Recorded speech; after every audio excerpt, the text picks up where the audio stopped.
Olá, meus amores, tudo bem?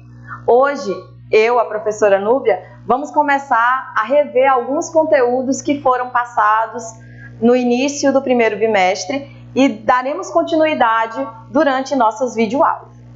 Hoje, o conteúdo que nós abordaremos vai ser sintagma, período simples e composto e um pouquinho sobre sujeito e predicado. Então, nós iniciamos hoje com o capítulo 5. O capítulo 5 do livro Ângulo vai falar um pouco sobre os sintagmas. Que sintagma é a unidade mínima da oração, onde ela possui uma relação de determinação entre sintagma nominal e sintagma verbal. Os sintagmas nominais, eles são aqueles que possuem como núcleo um substantivo, e os sintagmas verbais possuem um núcleo de verbo. Então, como é muito notório, vocês podem observar que antes de nós introduzirmos esse conteúdo sobre sintagma nominal e verbal, nós vamos relembrar um pouquinho sobre o que é um substantivo. Substantivo nada mais é do que a palavra que nomeia os seres em geral. Ou seja, tudo que você vê que tem um nome, que você sabe o nome, ou mesmo que você não saiba corretamente o nome, todos esses seres, estes nomes serão substantivos. O substantivo ele pode ser dividido em simples e composto, próprio e comum, concreto e abstrato, primitivo e derivado, e também vai ter a parte dos coletivos. O substantivo simples é aquele que possui apenas um núcleo em sua palavra, como é o caso da palavra casa. O substantivo composto é como possui duas palavras para poder nomear um determinado ser, como é o caso de beija-flor, onde eu tenho duas palavras e essas duas palavras elas se referem a um único ser. O substantivo próprio é aquele utilizado geralmente com letra maiúscula, que vai ser utilizado para nome de pessoas, de cidade. Substantivo comum, que nomeia os seres em geral, cadeira, porta, mesa. Substantivo abstrato, toda palavra que refere-se a sentimento, sensação e emoção. Se a palavra refere-se a qualquer uma dessas coisas, eu vou chamá-lo de substantivo abstrato. Os substantivos concretos são aqueles que não estão relacionados a sentimento, sensação e emoção. Substantivo primitivo é aquele que dá origem às demais palavras. E já o substantivo derivado são aquelas palavras que nascem de outras palavras. Como é o caso, por exemplo, pedra é substantivo primitivo. Pedregulho já é substantivo derivado. E temos os substantivos coletivos, que quando eu tenho um grupo de seres da mesma espécie e eu nomeio aquele grupo de seres, como é o caso de cardume. Cardume é quando eu tenho vários peixes juntos, ou seja, a palavra que nomeia um grupo de peixes seria cardume. Já o verbo, ele vai ser a palavra que vai dar a ideia de ação, estado e fenômeno da natureza. O verbo ele pode ser dividido entre pessoa, número, tempo, modo e voz. As pessoas do verbo são primeira, segunda, terceira pessoa, número do singular ou do plural. Quando eu digo, por exemplo, eu, tu, ele, primeira, segunda, terceira pessoa do singular. Nós, vós, eles, primeira, segunda e terceira pessoa do plural. Já o tempo pode ser dividido entre presente, pretérito e futuro. E o modo pode ser indicativo, quando dá ideia de certeza, subjuntivo, quando dá ideia de dúvida, e imperativo, quando esse verbo dá ideia de ordem. Já as vozes do verbo, elas podem ser vistas como voz ativa e passiva nesse primeiro momento. A ativa, quando ela pratica ação, quando o sujeito pratica ação, e a passiva, quando esse mesmo sujeito sofre a ação. Aqui, como nós vemos no quadro, eu trouxe umas orações para que vocês analisassem junto comigo. E eu vou ter aqui, João guardou os livros na prateleira, o guarda está dormindo no posto, meu filho adormeceu, você levará a marmita amanhã. Na primeira oração, eu vou ter o sujeito João, seguido do verbo guardou e acompanhado de um complemento que diz os livros na prateleira. Se eu for dividir tudo isso em sintagma nominal e verbal, essa parte que vai ter o nome João, eu tenho um substantivo próprio. João vai ser o meu núcleo, automaticamente ele é um sintagma nominal. Na segunda parte, em vermelho, eu tenho os livros na prateleira. Como vocês podem observar, eu vou ter dois substantivos, livros e prateleira. Como o núcleo dessa parte da oração vai ser um substantivo, eu vou ter também um sintagma nominal. Diferentemente da parte em azul, que vai ser verbo. Se eu tenho um verbo como núcleo, automaticamente é um sintagma verbal. Na sequência, nós temos o guarda está dormindo no posto. A parte em vermelho, mais uma vez, vai estar relacionada aos sintagmas nominais, porque guarda, substantivo, posto, substantivo também. E está dormindo, eu tenho uma locução verbal. Já que é uma locução verbal, vai fazer o sentido de sintagma verbal também. Na sequência, eu tenho meu filho adormeceu. Meu filho, o substantivo vai ser filho, adormeceu vai ser o verbo. Sintagma nominal, sintagma verbal. Você levará a marmita amanhã.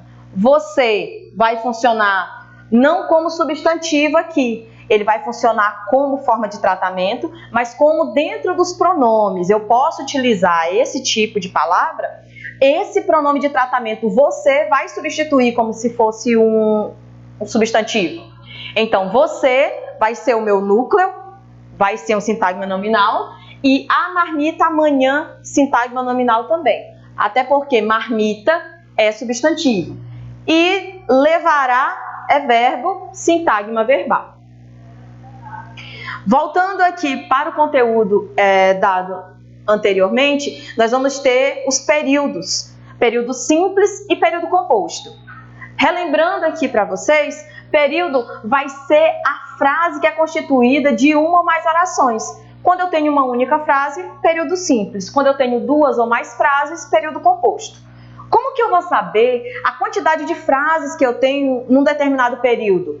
Eu vou partir dos verbos. Então, é necessário ter o conhecimento de verbo para poder estudar o conteúdo sobre período. Então, aqui eu tenho período simples, vai ser aquele que possui apenas um verbo no seu núcleo. Ou seja, quando eu tenho apenas um verbo, período simples. Dois ou mais verbos, período composto. Logo embaixo eu coloquei para vocês algumas orações. O amor é eterno. Aqui eu tenho o verbo ser, conjugado como é, que vai dar ideia de que como eu tenho apenas um verbo, automaticamente isso aqui é um período simples. As plantas necessitam de cuidados especiais. Necessitam verbo, período simples. Quero aquelas rosas. Quero, um único verbo, período simples. O tempo é o melhor remédio.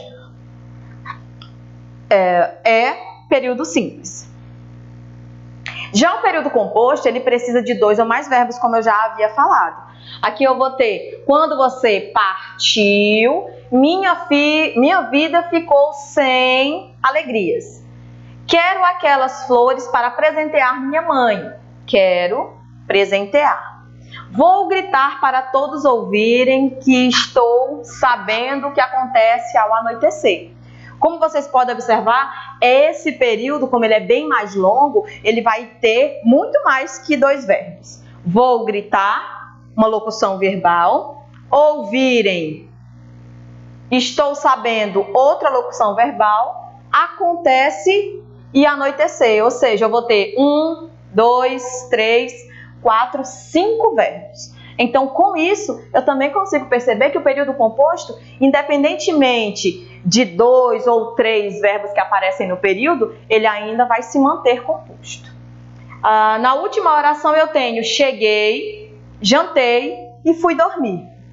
Observem que os verbos eles aparecem na sequência e mesmo que não haja nenhuma outra palavra próxima, eles conseguem manter uma relação de significação. Cheguei, um verbo, jantei, outro verbo, fui dormir, uma locução verbal, período composto. Revendo também um pouco sobre sujeito e predicado, a gente tem que sujeito é a parte da oração de quem se fala. E o predicado, o que se fala sobre aquela pessoa? Quando eu estou falando sobre sujeito e predicado, a gente pode também observar que existem algumas características do sujeito que é necessário observar durante a análise dessa oração.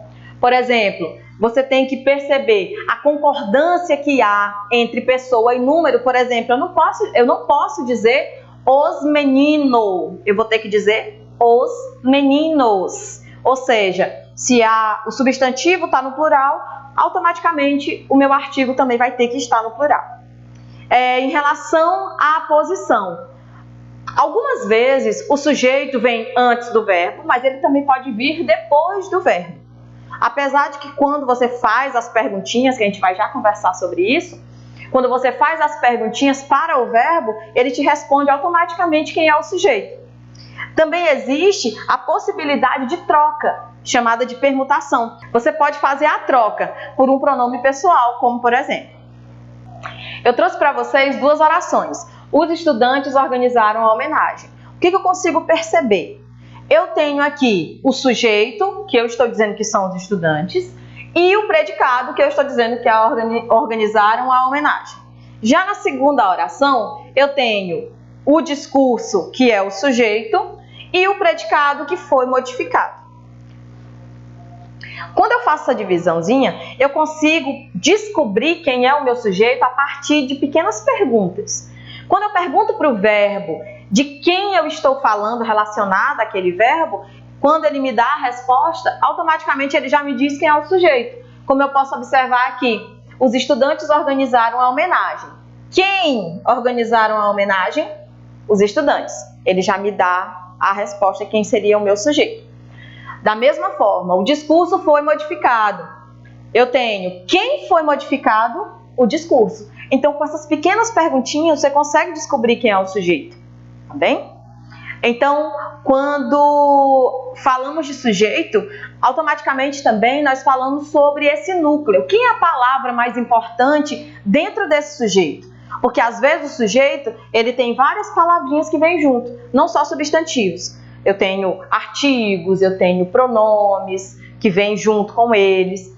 Mas quando eu estou falando sobre núcleo do sujeito, eu digo que é a palavra principal, a parte mais significativa, aquela que tem a maior carga semântica dentro desse sujeito. Quando eu tenho aqui o discurso foi modificado, o meu sujeito, ele tem duas palavras. Porém, esse o aqui, esse artigo, não vai ter tanta significação quanto a palavra discurso, que é um substantivo. Então, eu observo da seguinte forma, que quando eu coloco um substantivo junto, automaticamente essa palavra vai ter muito mais... Quando eu coloco um substantivo junto, ele vai ter uma carga semântica muito maior, ou seja, vai ser a palavra mais importante dessa parte da oração, que seria o sujeito. Da mesma forma, os formandos e os professores empenhados organizaram a festa. Quando eu pego o verbo organizaram, eu pergunto para ele, quem organizaram a festa? E ele me responde, os formandos e os professores. Observando aqui, eu tenho artigo, conjunção, artigo e dois substantivos. Quando aparecem dois substantivos, a minha oração vai ter como núcleo formandos e professores. Já o predicado, ele pode ser dividido em três grandes partes. Ele pode ser um predicado verbal, quando o núcleo é um verbo, como é o caso da primeira oração, terminei mais cedo. E esse verbo vai precisar que ele tenha também uma indicação de ação. Já o predicado nominal, o seu núcleo vai ser um adjetivo. Eu tenho, o patrão foi atencioso. Apesar de eu ter um verbo junto, esse verbo é um verbo de ligação, que nós também já estudamos. E vamos rever daqui a pouco. O verbo nominal vai ter dois núcleos. Um verbo e um nome. Por exemplo, cheguei e estava atrasada. Cheguei vai ser o verbo principal, porque vai dar a ideia de ação, por isso que ele é verbal. E estava atrasada vai ser um adjetivo, por isso nominal. Esse estava também vai ser mais um verbo de ligação, como nós vamos ver daqui a pouco. Os verbos de ligação são aqueles verbos que não denotam ação, e sim fazem como o seu próprio nome diz, eles ligam determinadas palavras para poder causar uma significância na oração por completo. Então eu tenho como verbo de ligação. Você já aproveita e anota no caderninho que nós vamos sempre precisar saber quais são esses verbos de ligação assim, tá? Para fazer nossas provas maravilhosas que daqui a pouco a gente volta. Ser, estar, parecer, ficar, tornar-se, continuar, andar e permanecer. Sendo que o verbo andar não é com o sentido de caminhar, e sim, por exemplo, João anda triste. Não que o andar dele seja triste, mas porque aparentemente ele está triste. Então, é necessário estudar os verbos de ligação para que nós no futuro consigamos pegar o restante dos conteúdos, certo? E aí, a partir de agora, eu quero que vocês tenham bastante atenção aos estudos de vocês. E para dar essa ênfase e essa ajuda, assim, uma forcinha para vocês, vou pedir que vocês executem a seguinte ação. Para a próxima aula que nós vamos ter, eu vou precisar que vocês tenham lido sobre os tipos de sujeitos que vai estar no capítulo 8, tá bem? Vocês vão fazer a leitura da página 77 a 80 e vão pesquisar os tipos de sujeito. Porque na nossa próxima aula nós vamos realmente dialogar. Eu quero saber quais são as dúvidas que vocês têm, eu quero saber quais são as dúvidas que foram antes de nós interrompermos nossas aulas e as dúvidas que vocês mantiveram durante nossa videoaula. Do mais, muito obrigada pela atenção, um beijo em todos, estou morrendo de saudade. Tchau!